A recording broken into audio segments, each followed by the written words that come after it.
তুমি শুক্রবারে কোথায় পালিয়ে গেছো জুমার নামাজ থেকে? তুমি 2 রাকাত পরে কোথায় গেছো? তুমি কাকে ব্যস্ততা দেখিয়েছো? তুমি সেনাবাহিনীর প্রধানের সামনে থেকে যদি বলো sir I am so busy, I have to go, বুটের লাঠি ছুটে তোমাকে নদীতে ফেলে দেবে। তুমি পুলিশের আইজির সামনে গিয়ে যদি বলো আই এম সো বিজি, আপনার সাথে কথা বলার টাইম নাই, তোমাকে গাছের লগে বেঁধে রাখবে। ঠিক কিনা কথা বলেন?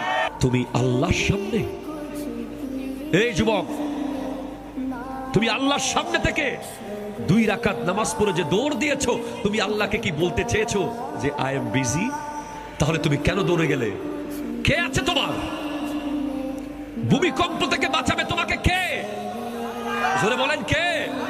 কোভিড-19 থেকে বাঁচাবে কে? ভয়ঙ্কর মহামারী থেকে কে বাঁচাবে? জলোচ্ছ্বাস থেকে কে বাঁচাবে? আগুন থেকে কে বাঁচাতে পারে? তুমি তার সামনে ব্যস্ততা দেখালে কেন?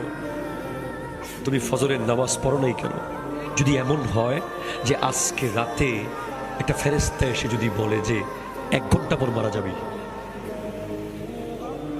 তুমি ফজরের নামাজ পড়বা না?